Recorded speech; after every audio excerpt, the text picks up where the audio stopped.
Thank you, Laura Berman. Wow. Whew.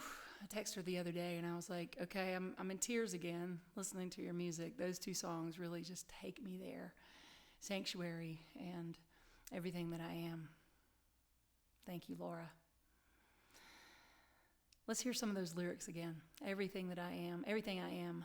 I'm coming out of this long night's journey into the day, not afraid anymore to look in the mirror. Ready to be who I came here to be. Ready to be everything that I am.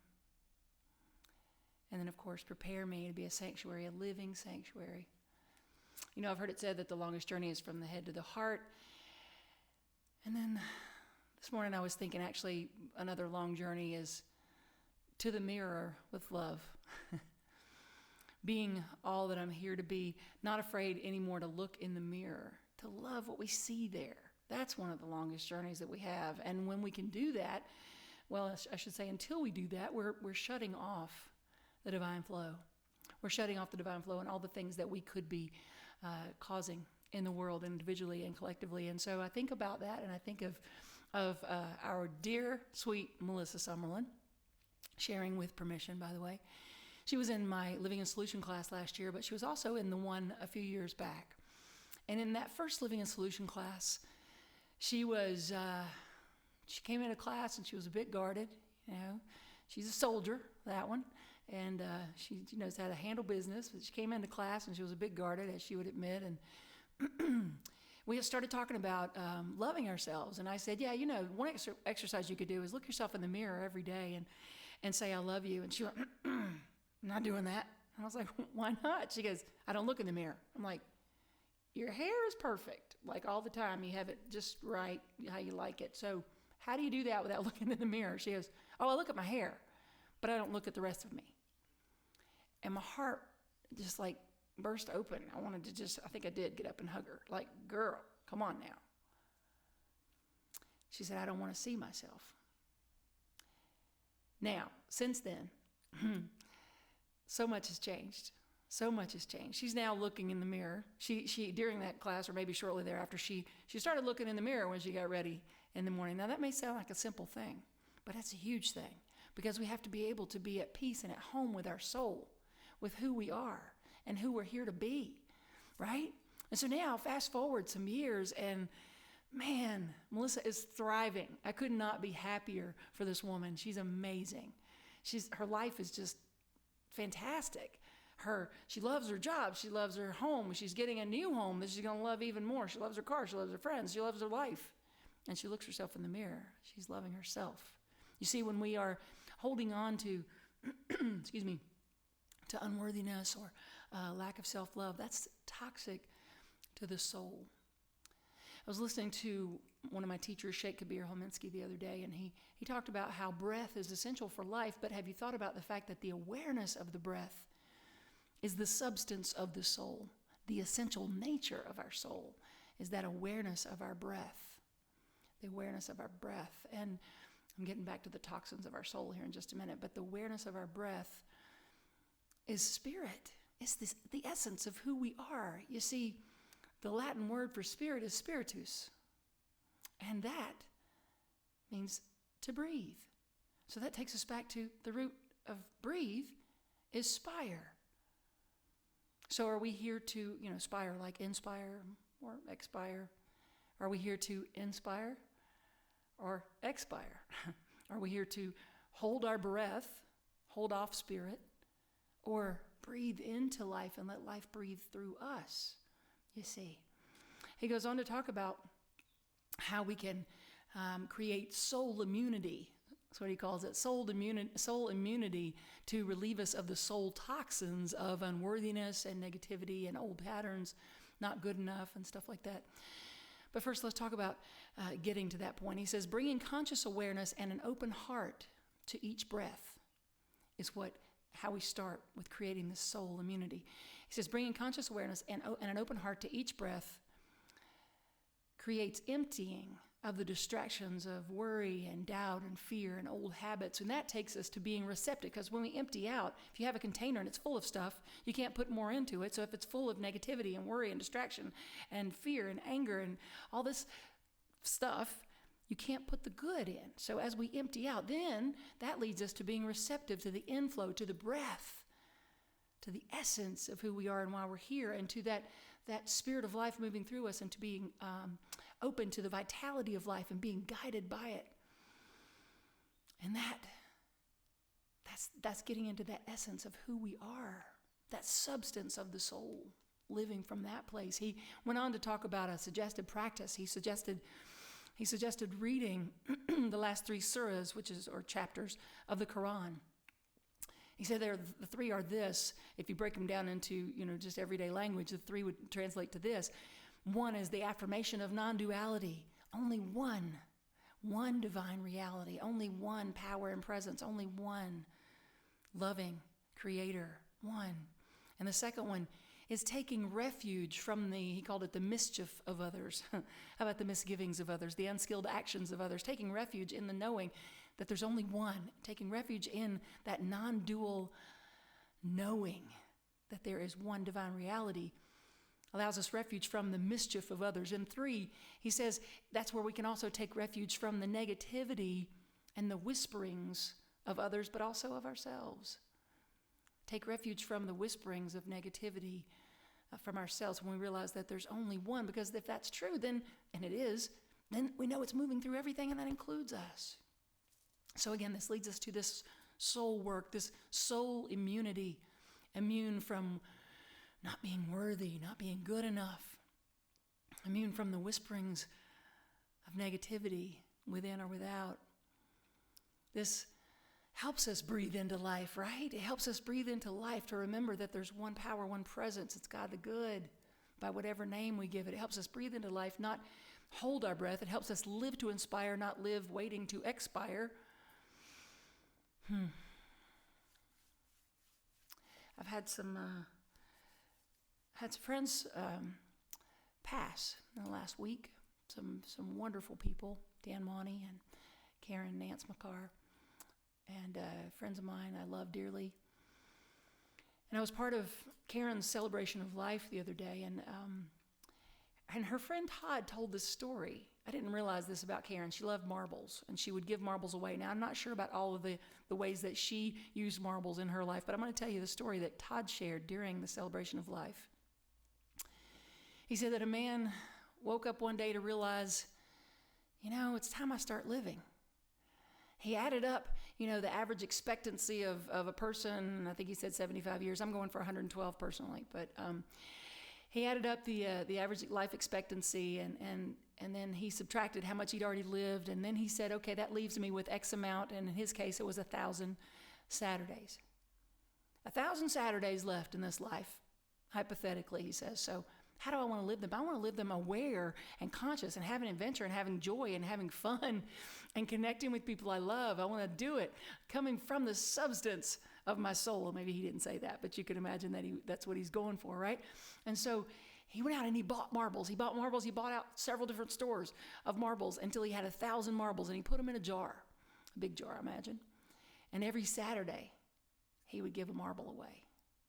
Every Saturday, he would give a marble away, and he would watch the marbles go down. Now, this may sound morbid, but I think it's freeing, actually. I think it's inspiring. I think it's an amazing reminder to cherish and to remember that we are cherished, to cherish life and remember that we are cherished expressions of the divine in this life, to remember how important it is. As my friend Karen and my friend Dan they both lived in such joy. They were the smiles of those two people. They didn't know each other, but they would have liked each other. The smiles of those two people lit up any room. The love, they were there to be that love.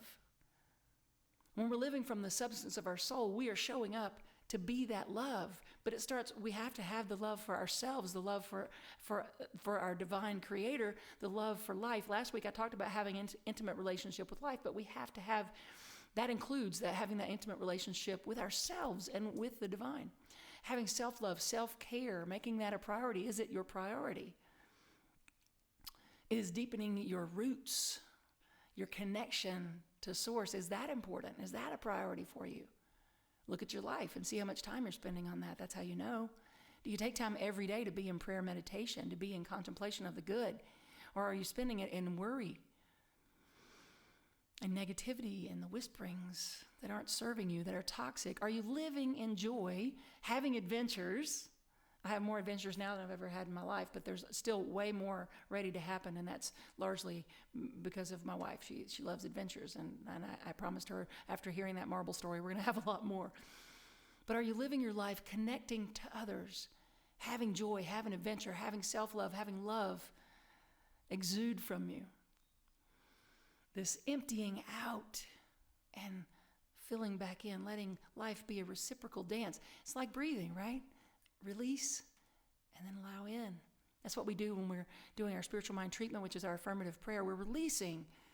We sometimes call it denials when we say, I know this condition is not the truth of me, or I know this situation has no power over me. We're releasing. And then we are embracing, we're affirming the truth of who we are, embracing and affirming that. Our work in this beautiful Science of Mind teaching, that one of the most powerful pieces of our work is to use this tool of treatment, spiritual mind treatment, affirmative prayer, using that and understanding that it's not about, when we talk about this, it's not about just saying hopeful words or holding a good thought. It's about actually engaging the law of mind action. It's putting the spiritual laws that govern the universe. We are in co-creation with that, and we are putting it into action in our lives through our thoughts and our feeling nature. In practitioner class last week, we focused on a book by Dr. Ernest Holmes, who founded this teaching. It's a tiny little book. It's called How to Use the Science of Mind. It's a powerful, powerful book, and I love it so much. But I remember on page 11, he says, this is not holding thought. It's not holding thought. What we're doing here in affirmative prayer and treatment, we're not holding thought. We are letting loose our thoughts into the law. So we're not holding energy, we're moving energy. We're engaging it. We're not willing something, coercing something to happen. The only will that's involved really is keeping our thoughts clear. What we're doing is knowing a thing and living from that knowing that we are connected to the one that created us, that when we breathe in, that we're breathing in and from the substance of our soul, from spirit moving through us.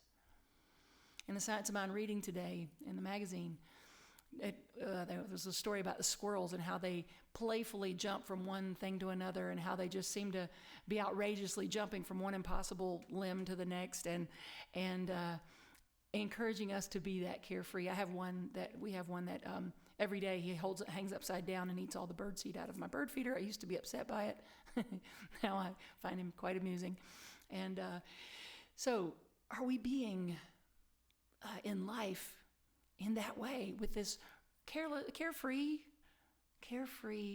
abandon, or are we so worried and so closed down that we're not taking a chance on life because we're not trusting? You see, that trust is vital. That trusting in our Creator, that trusting in Source, that's vital to our consciousness, to our life. And also vital is to know that we are cherished expressions of the Most High, cherished expressions. Who and how you are is perfect, and it's important. If no one told you that already, hear it now. Who and how you are is important, it's perfect, it's needed. You are a cherished individual. You are a cherished soul, loved and appreciated by the Creator. And so this one power, this one presence, that's all there is. It's all there is. It's all there is. It's only God. It's only God. It's only God. But you see, we forget that. We forget to trust in this divine nature. We forget that because we often fall into believing in duality. But you see, we can't feel safe when we are giving power to an idea of evil. We have to trust in the divine plan, in the divine pattern, let's say, the divine reality, that center of all being. But when we give our power away, we lose that trust, we lose that connection. But let's go back to it. One power, one presence, created everything out of itself. But we created the idea that God had an opposing power. And yet we say, God is omnipotent, God is omniscient, God is omnipresent. Omni means all, omni means everywhere. So which one is it? Is this divine source everywhere? Or is there a power that's evil that can oppose it? Now, I hear you. I can hear you through the live stream right now. I can hear you saying, yeah, but wait a second. What about all those terrible things in the world? And there are some terrible things that we see. I get that. Some things that we definitely call terrible things in the world. Now, what about those? Well, guess what? There's a power. It's for good.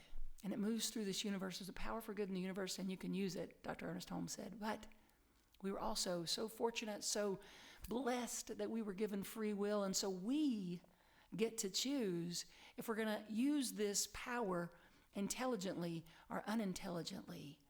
So the things that we call evil, that we call terrible, that is someone using their free will unintelligently and engaging this law of mind action that works without playing favorites. It just works. It's like a computer, input, output, our predominant feeling, thinking nature, input, output. So it's working even when someone is using it unintelligently. But that goes back to last week when I was talking about the tipping point. With more of us and more of us come together and make it a point to live from the substance of our soul and live from that connection of knowing that we are one and that we are a co-creative force to be reckoned with, then we build this tipping point that creates the collective consciousness.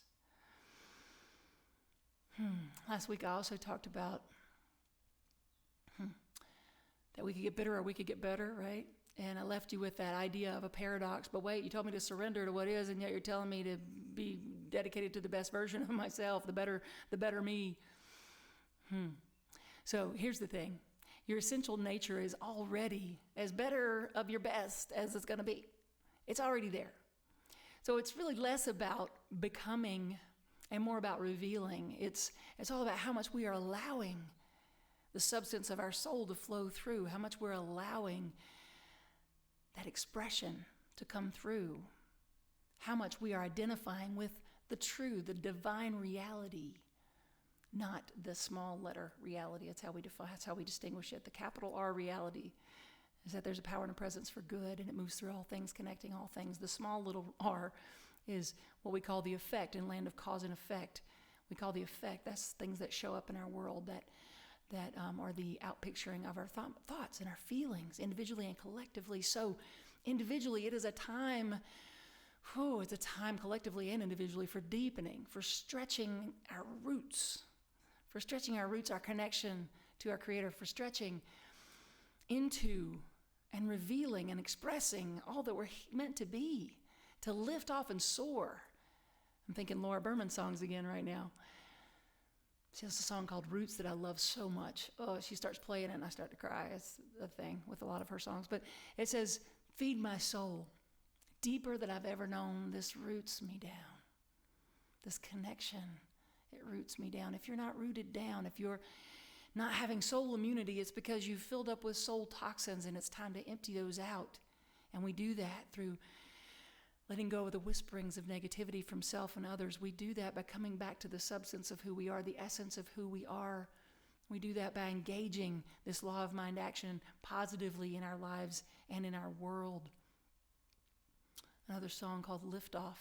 Laura says, grow to know a better me. I'm ready to grow to know a better me. That's what we're talking about. Grow to know the better me that already exists.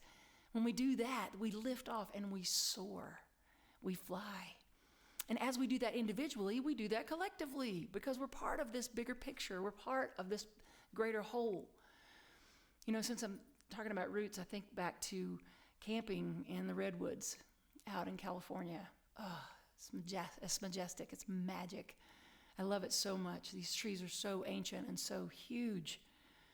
And I remember being at this campground and getting ready to set up my tent, and the ranger came around and he said, oh, no, you can't put your tent there. And I was like, what?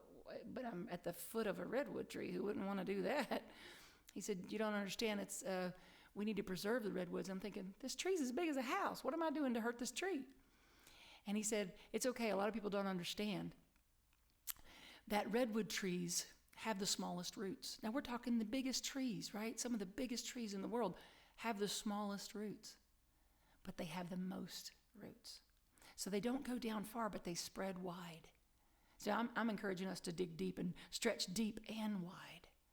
The way that they weave together and stretch wide, they form like a community of roots.